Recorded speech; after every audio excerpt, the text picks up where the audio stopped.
It's 1 o'clock. Good afternoon. I'm Fardell with the 2NURFM Hunter News. The Central Coast and Newcastle train line has been closed this afternoon following an incident at Woy Woy. Police were called to the station at around 11 a.m. after reports of a man in a mobility scooter was on the tracks. Passengers should allow extra travel time if they are using the line today.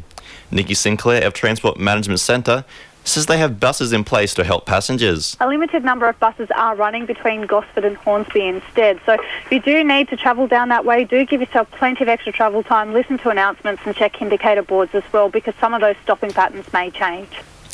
A shocking 264 incidents across Hunter and Central Coast schools were reported to the Department of Education Incident Hotline in the first half of 2016, nearly double the 142 reported in the first half of 2015. Of the 264 incidents, 102 were attributed to violence and 48 to drugs. The poor results show a continuing trend for schools in the region. A B-double semi-trailer has ploughed into the back of a Hunter family's motorhome, leaving a mother and son in a critical condition. The incident occurred near the small town of Yarra, south of Goulburn, on Friday night. The 13-year-old son was moved to Westmead Children's Hospital but is in a stable condition, and the mother remains in Canberra Hospital with her condition still unknown. The truck driver was charged with two dangerous counts of reckless driving and will face court in February 17 after being granted conditional bail. The state and federal governments need to set up anti-terrorism measures to keep crowds safe for this year's Anzac Day celebrations, according to Maitland Mayor Peter Blackmore. In addition, he has called for the government to help pay for the security at the RSL and sub-branches would not be able to afford it. Peter Blackmore says security would only be necessary for the bigger celebrations. I couldn't think or couldn't imagine of this sort of attack taking place at places like Dungog or Lochinvar or Maitland, East Maitland, anywhere in the Hunter, that this could occur. And I think it'd be reprehensible that if the cost will be passed on to the RSL sub-branches.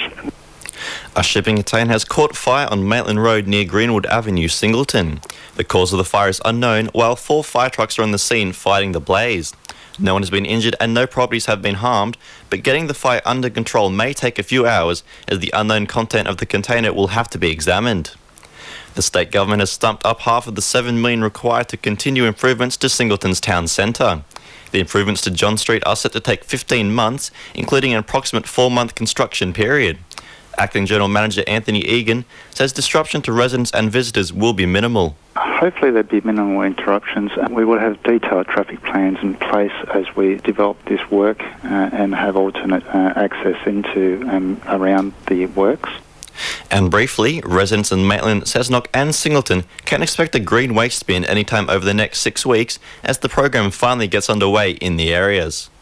To finance, the All Odds are up 28 points at 57.74 and $1 Australian is buying 74.84 US cents.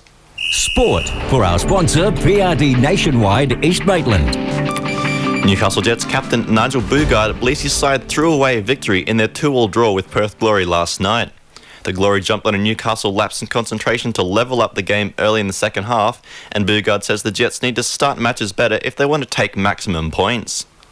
The Newcastle Knights' quest to avoid a third straight wooden spoon is looking wobbly before season's kick-off, with the side's senior prop Corbin Sims attracting the interest of the Brisbane Broncos.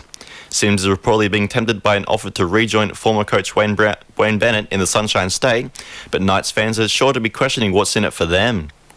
The race for the top 4 in the Newcastle District Cricket Association competition has heated up after 3 teams claimed outright victories and took home maximum points on the weekend. Toronto, Charlestown and Waratah Mayfield all won outright to leave 5 teams within 10 points of each other on the ladder.